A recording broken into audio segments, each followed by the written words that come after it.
Now we are able to take girls to school. You can see like there are lots of opportunities for women under the education sector, like in Kenya Works. There are more scholarships nowadays offered to women and girls. So there are so many culture in political seats. There's the 2/3 gender rule in Kenya, where women are allowed to vie for these seats and take up the positions. Culturally, we find even the society is accepting women as chiefs. We even go to areas when we do our community advocacy, we go to areas where we find women are leaders in the society, they are chiefs, which was not allowed a long time ago. But if you look at what is happening around us in various spheres, whether it's politically, socially, or culturally, we had a running mate in 2022 for the first time who would have been a deputy president if it went well. We also have a chief justice who's the first female chief justice in Kenya. We have a Law Society of Kenya president who's just the second to be a woman. And members of parliament as well, 29 women, 7 governors in office. Is this enough investment in women, or there's more that can be done?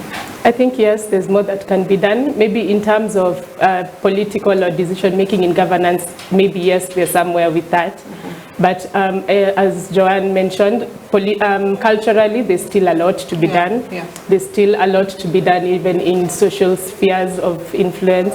There's a need to give women recognition. There's a need to acknowledge that there's a need for women inclusion in the different spheres. There's a need to give women a voice, a platform to to fight for their rights. There's a need for us to join together and fight for these rights for women.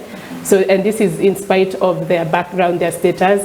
If there's a need to, yes, there's a need, and there's more that we can do to fight for women's rights and to include women. Right. And it's very well explained. Politically, it seems things are moving towards that direction, but socially or culturally, and culturally, there seems to be like a stagnation. So where's the gap really? I think the gap comes in where we have focused so much on the political scope that we have forgotten to go back to the grassroots and talk to maybe these cultural and to talk towards these cultural practices that are not very favorable towards the goal that we are trying to achieve. So maybe we need to go back to the grassroots. We need to go back to our cultural practices and try and look at which cultural practices are not doing us justice as women. We need to go back and talk to those staunch cultural people who practice cultures very what do I want to say? They practice them very to the book. They have their way of doing things. And now in this century, we need to look at more modern ways of doing things. You're really nodding in agreement. So you seem to agree that there's still a stagnation from the cultural part of it, because we're still talking about FGM. We're still talking about femicide, which is one of the issues that really was on the map from the start of this year. So what exactly is the problem? If we solve the cultural issue, have we solved the issue of investing in women? There's a lot of barriers that hinder us from reaching there. There are we've been talking, there are cultural norms that do not favor women, things like FGM, which you find there are cases of forced FGM, forced early marriages, assigned gender roles. A long time ago, people believed women are supposed to be in the house, men are the ones who are supposed to go out and look for jobs or things like that. So there are a lot of barriers. Poverty is a barrier on its own, because times for us, when you go to the fieldwork as Kenya Works, you find there are things, even as staff members, you are not even allowed to talk in front of men, especially in this Maasai location. So as social workers, you find you still cannot talk in front of men to sensitize them on certain aspects of the society. So there are a lot of retrogressive cultural practices that act as barriers for us moving forward. Right. And also on the upside of it, we still have made progress in some areas, because just recently we saw the Kenya Women Association of Teachers launch a lactation center for mothers in public schools, which is a step, towards having this very much. So as much as we still have problems that we are dealing with as a society, we've also made progress somehow, It cannot all be bad, can it? Yeah, there is a lot of progress that has been made, like you said, the lactation of mothers. We've also find like the 2/3 gender rule, in as much as it stagnated for a while and still women are not all in power, there's still not a 50% representation. We are heading there. We also find in the workplaces where even if the chairman is a man, you find the vice is a woman. So we've also made progress, and that's why days like the International Women's Day is there also not only to recognize, not only to fight for our rights, but to also celebrate our achievements, because we've come from so far.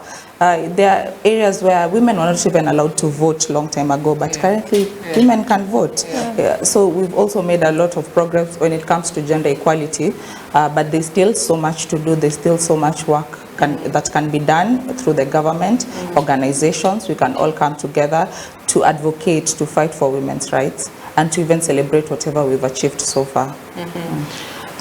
Bernice, from where you sit, as a social worker as well, what are some of the progress that you've noted as a society we are making, even if it's slowly, but it's a step towards the right direction? Yeah, so in fact, where we work at Kenya Works and Mialia Tumaini, we deal with the grassroots communities. So we have seen women take up more these jobs that are imagined to be more men-oriented jobs, such as construction. We see women taking up roles as the heads of the families. So we see women who are breadwinners in their families. So we are not there yet, but we are not saying that there's no progress. There's definitely a lot of progress, and we are definitely doing well. We just need to keep pushing and to keep moving. We've seen there's this notion where girls or ladies cannot take up these STEM subjects, these scientific, technological, mathematics, engineering, and we've seen more girls take up such subjects and excel in them. So yes, I think it's just about pushing each other and encouraging and advocating that women can get there, as we can get as far as men can. Right. Yeah. So you've mentioned the grassroots levels. Why grassroots? Is that where change starts from? Is this where a lot of mobilization takes place, and if you're able to achieve that, then eventually it crops up as well? Why the grassroots? The grassroots is because some of these issues crop up from the grassroots, and most of the women who experience these issues are again in the grassroots. So when we make our decisions while in the offices, we forget to include these other people at the grassroots. So that is why we go down to the level of maybe the Nyumba Kumi representative, we go down to the level of community health volunteers, we go down to the level of the Mama Mboga, who is working 2 jobs, supporting her family as a head of that family. So yes, we go to the grassroots because they experience these issues, they feel them the most compared to maybe the higher economic levels. So we go back to the grassroots because if we can change from the very Ukuchini, if we can deal with these issues as they crop up, then we can deal with the issues even as they rise. Yeah. The grassroots, as you said, the decision-making people are on top, so sometimes they tend to forget those who are down there at the houses or at the villages. Does it mean those who are up there are just okay? Not necessarily, because we still find at the workplaces there are issues of sexism, but there's still a lot of trends, at least also those who are up there, they're trying to also fight for.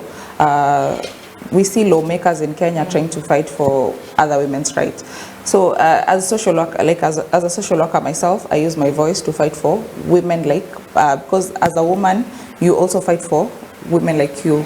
So also it doesn't mean we are also really there, but we are also fighting for the rest of us. That's why there is a need of representation of women in every platform at all levels, in all organizations. This gives an opportunity to the rest because they are able to talk on behalf of the rest, they are able to represent the others, but they are also striving to aim higher, because we find, like we talked of the gender rule, where representation currently in Kenya is at 21%. It's not yet at 50%. So you can see there's still like a gap that needs to be filled. But I feel there's a lot more that maybe organizations are doing our non-profit organizations are doing to that effect. And you know, with at the midst of all this as well, there's technology, because we're living in a digital space where, you know, as much as you're going to the houses, you know, in the villages, you also need to be very vocal as well on social media, because it is reaching out such a huge base of women across the world. So how much has technology been a game changer in just pushing for women's rights and advocating for equality for women?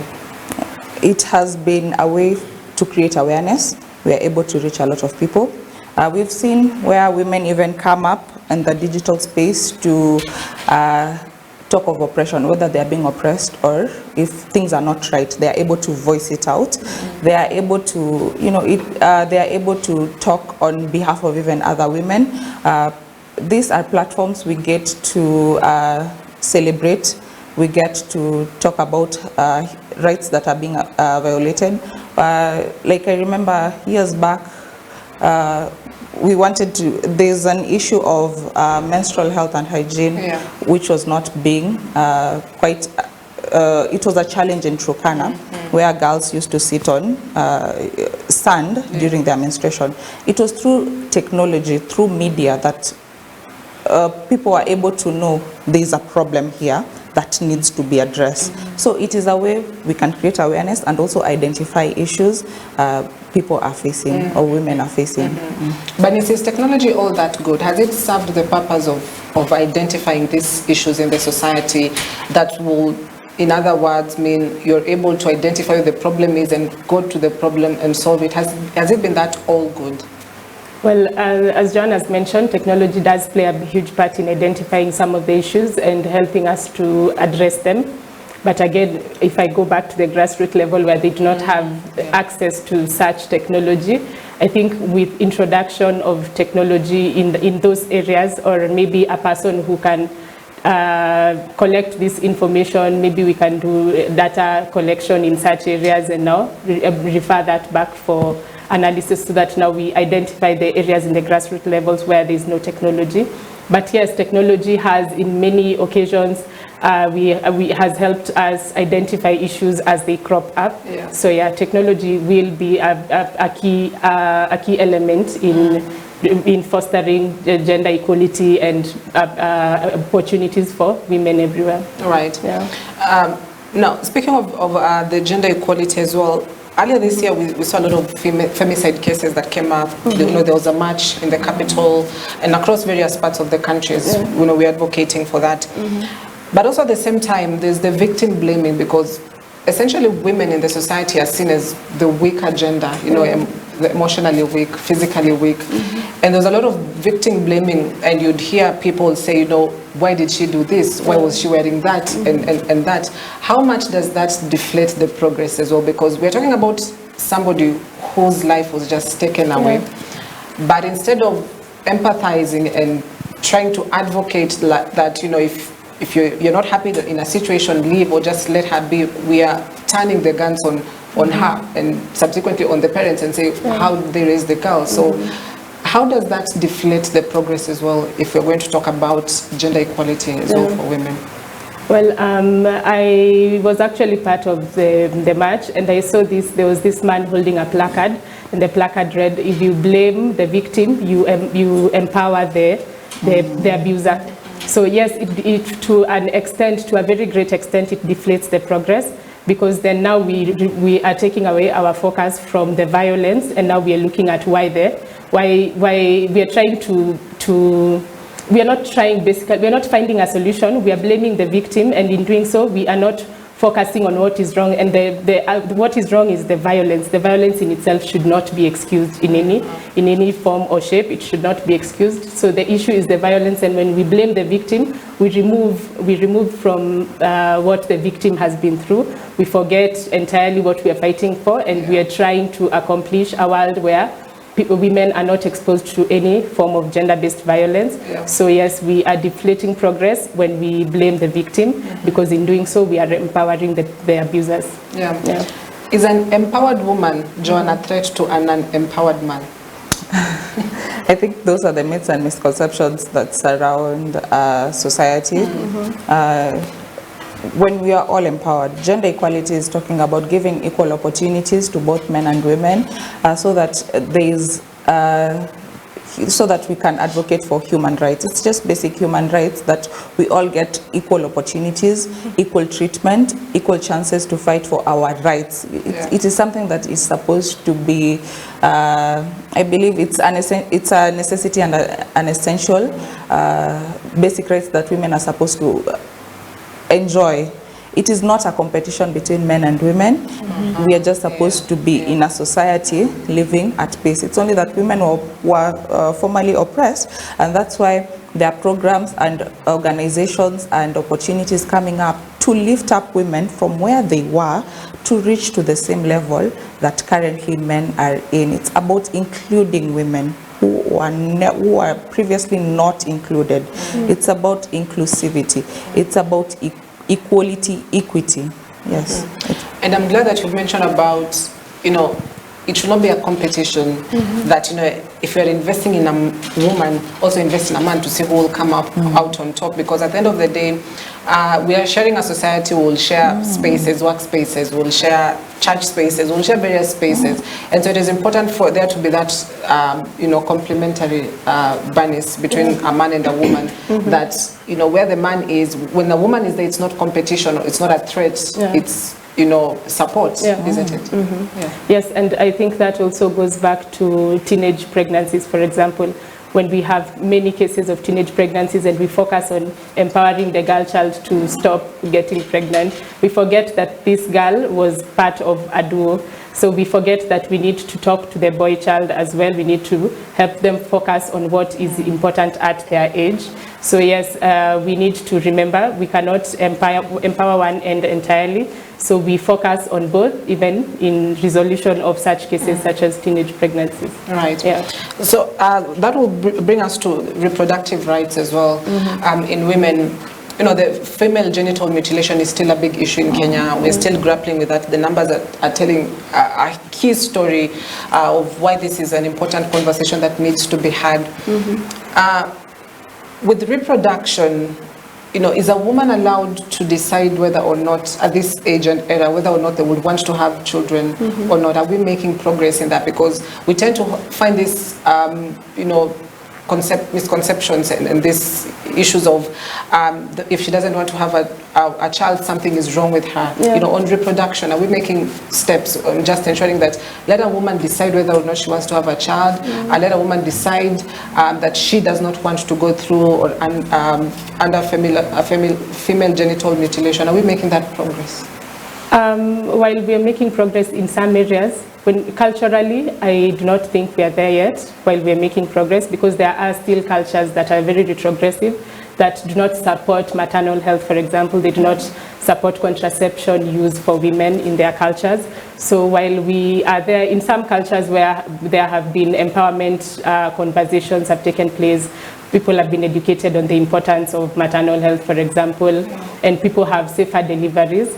We are en route to achieving such a goal, but I do not think we are entirely there from a cultural perspective, because we still have this notion where people believe that, yes, a woman was, for example, born to bear children. You're supposed to bear children at some point, and people believe, yes, there's a problem with you if you have decided that you do not want to take that direction in your life.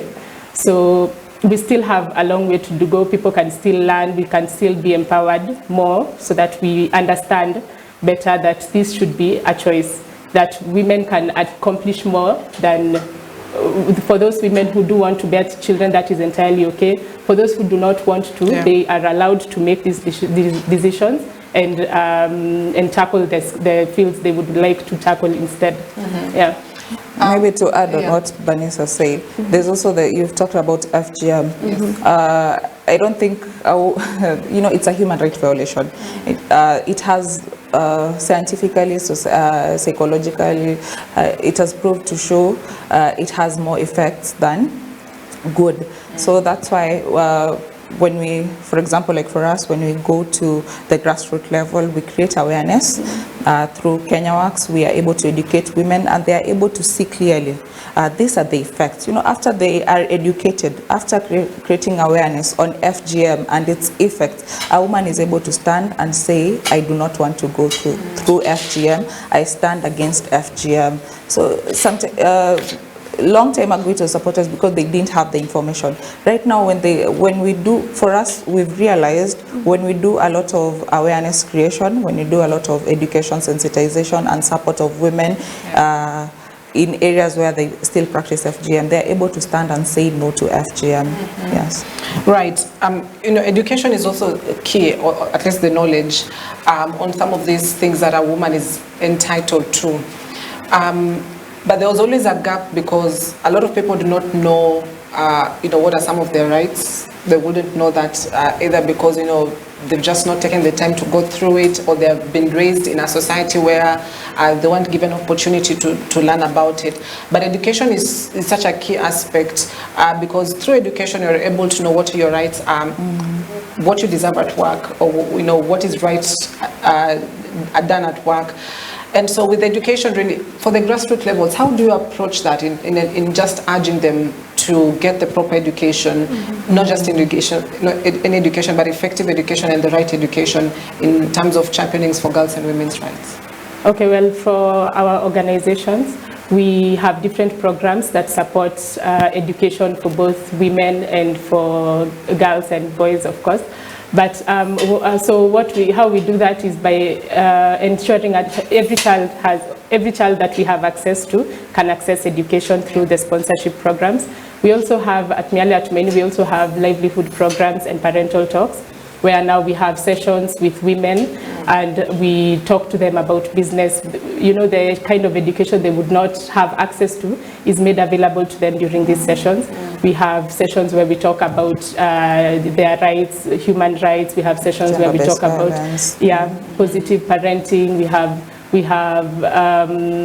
We have conversations that help them so that they are able to support their families through business startups. So we give them the information so that now they have what they need to start. So through these programs that we have KenyaWorks, community workshops. Workshops. So we are able to reach the grassroots levels through our programs.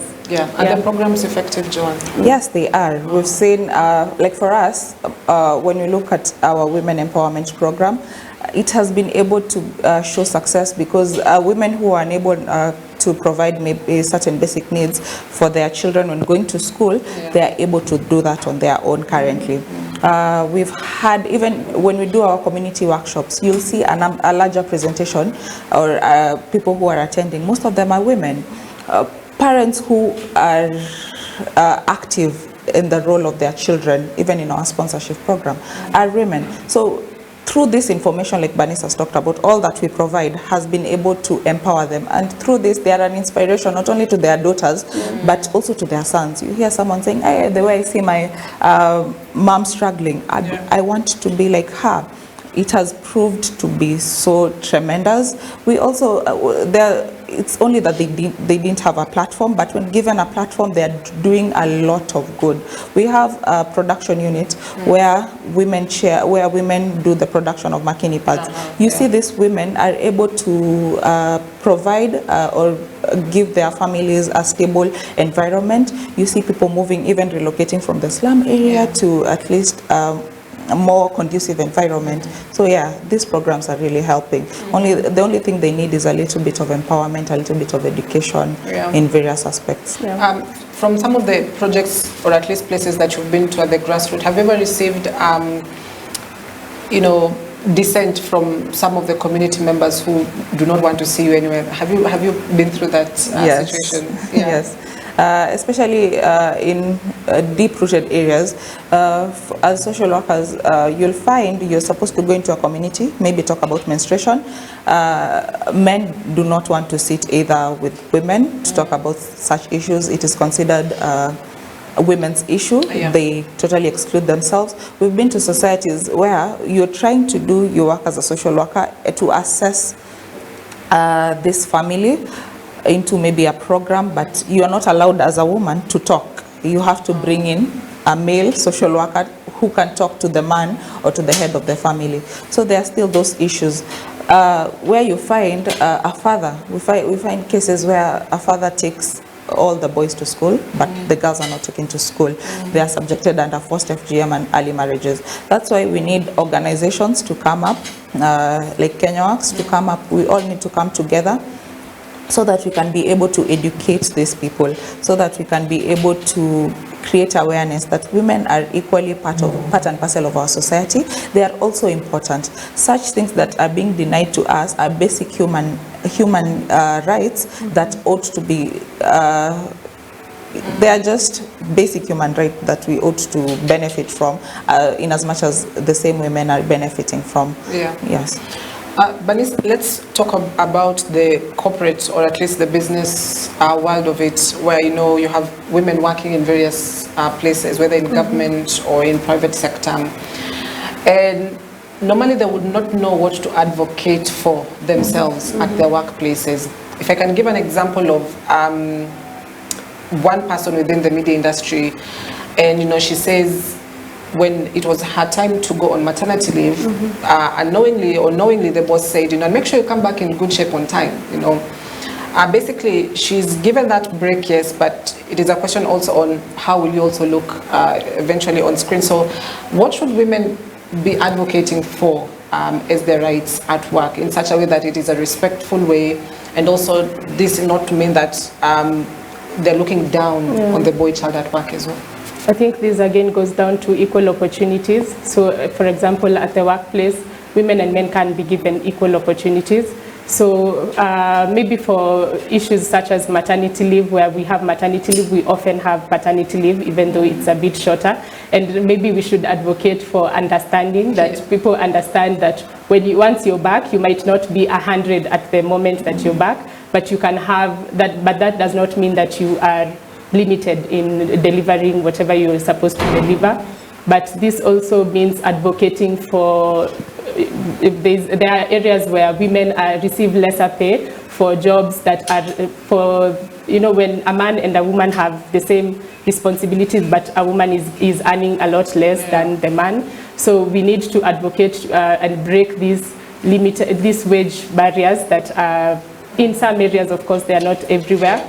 We need to be open-minded and give opportunities to everyone, equal opportunities, because we all have the potential to deliver. Yeah. Right. Joanne, your workplace is basically like your second home, because you're spending more time at work. You're doing a paltry 8 hours at work, then you'll go home, sleep for another 8 hours. So you're also spending a lot of time at your workplaces. Do women really understand, or at least generally everyone does, they understand what their rights are at their workplaces, what they need to be advocating for? Do they understand that? And that's why sectors like the human resource are very important, in as much as, there's that societal mindset that was previously there. Managerial position or certain positions should not be allocated to women. Women should not be put up in certain position, or even work for certain hours because they're termed as weak. But I believe in the workspace, we can use departments and like human resource and policies. We can incorporate policies in the workplace that favor women. We can do debriefings. We can do a lot of awareness to the women. You can tell them this is what you're entitled to, so that they can be aware of and even fight for their own rights. So it is upon managers and organizations to bring women on board. It is upon them to make them feel part and inclusive of all these platforms and opportunities of the workplace. So yes, we can really do this. Right. Also, one other aspect is on the role of men in this particular conversation, because we are basically complementing each other. Also, at the end of the day, you find somebody's getting married. Obviously, they're going to start a family. So amidst this conversation of investing in women to accelerate progress, what is the role of a man in this conversation, John? Men are very key. Like we said, we are not in a competition. They are also part and parcel of our society. So including them is very important. They can support us. in various ways through advocating for our rights. They can join us in the celebration of International Women's Day. They can educate other young girls. Fathers can support their own daughters. Teachers can support girls also in bringing them up. There is a lot of opportunities where men can tap in to support women. Like for us, I realized when we include, when we bring men into the conversation, when we do our creation of awareness, even during Women's Day, it becomes more inclusive. People gain to accept it more. So involving men is very important, and not only men, even the young boys, because that's how they get to grow up in a society where they see we are involved in women's issue, we are part and parcel of their society. This thing of excluding them, women's issues, men's issues, should no longer be the case in the society. I can give an example. When we do like this menstrual health and hygiene trainings, we normally incorporate the boys in the program, because in as much as it is not a biological process they experience, they still need to know these are things women experience and how they can even understand women more.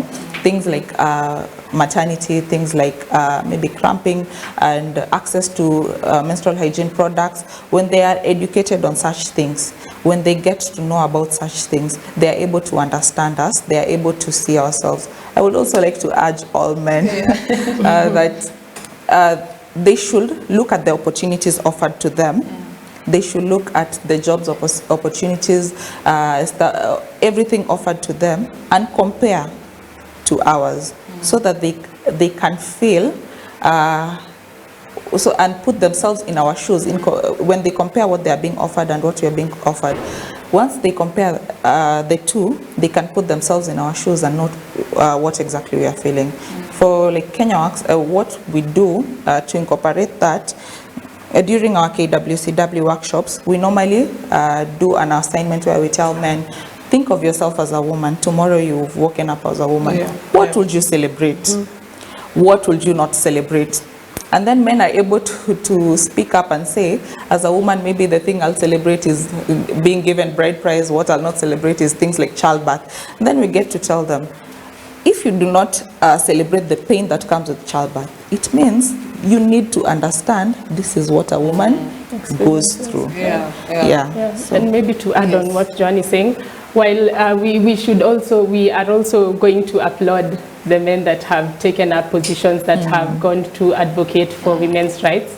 And we go back to teenage pregnancies and empowering. It's one of those places where men can be involved by empowering the boy child to maybe do the right things at the right time, the same things we tell the girl child. Then we have men who also advocate for equal opportunities for women. We have men who have been very vocal during international celebrations, such as the 16 Days of Activism.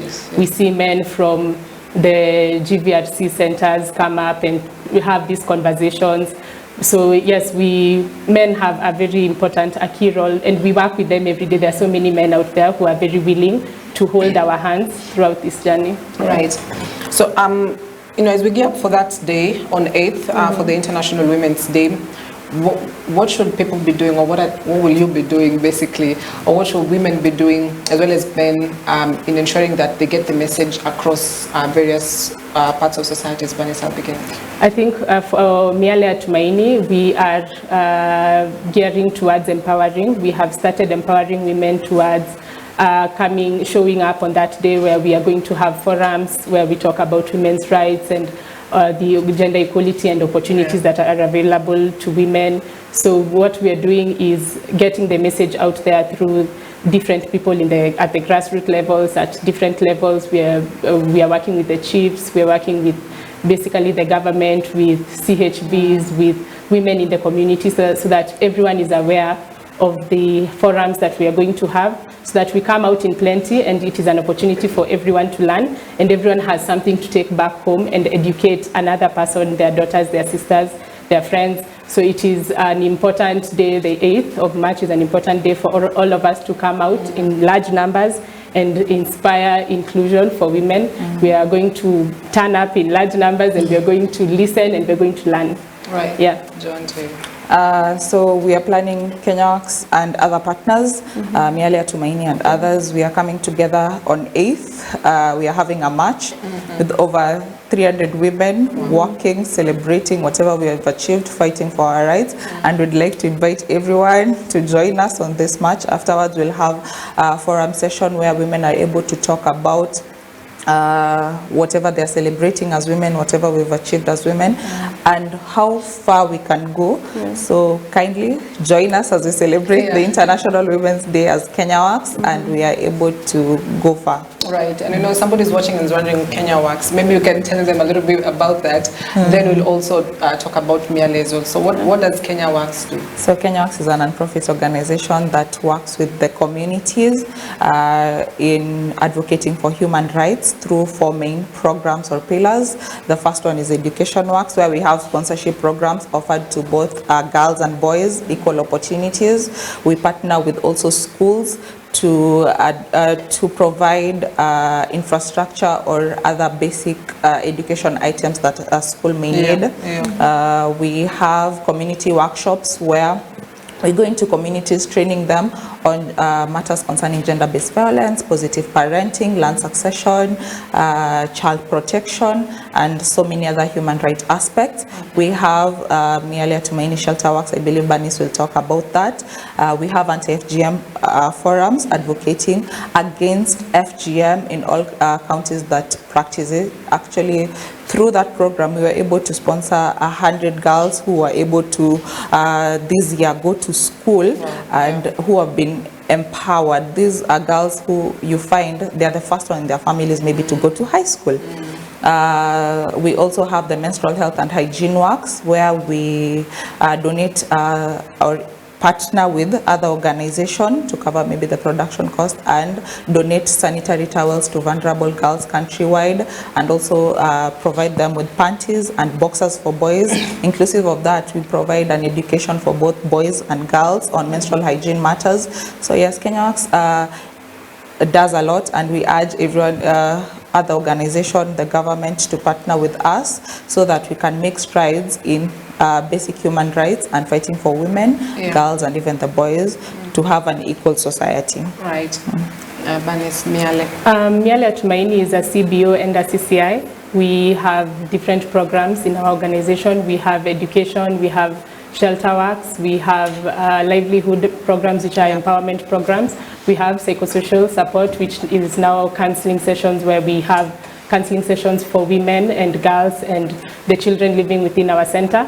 So we as Miale Tumaini, we run these programs at the community levels. We also have a feeding program where we feed children in the community level, providing them with a meal so that they're able to attend school, because the goal ultimately is to ensure that every child goes to school and they are not at home because they did not have a meal, so they could not make it to school.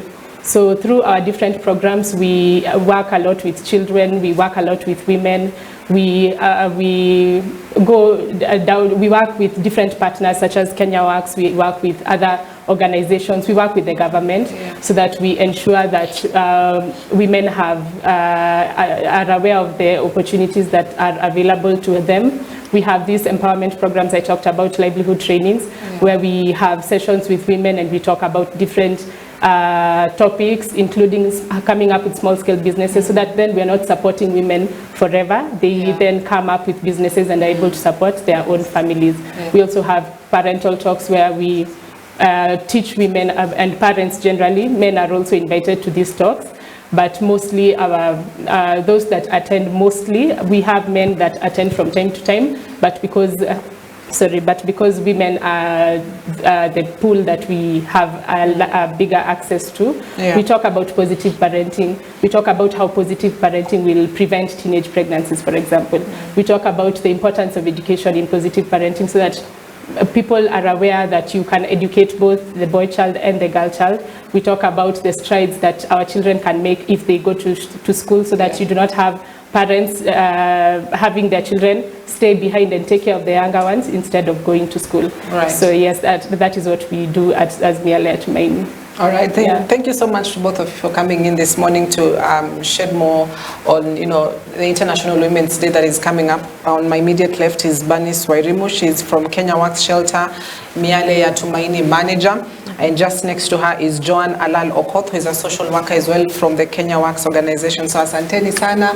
Thank you for coming in to shed more on this. So in case you've missed this broadcast, you can rewatch it across our social media platforms on EBN TV. Keep the conversation going. Of course, International Women's Day will be coming up on March 8th, and it is something to celebrate. Both genders have a role to play, basically both men and women, in terms of investing in women to make sure that we are accelerating proper progress in the society. So that is where we wrap it up. I'm Cynthia Najala. Do enjoy the rest of your broadcast.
Watching EBN TV, transforming your world.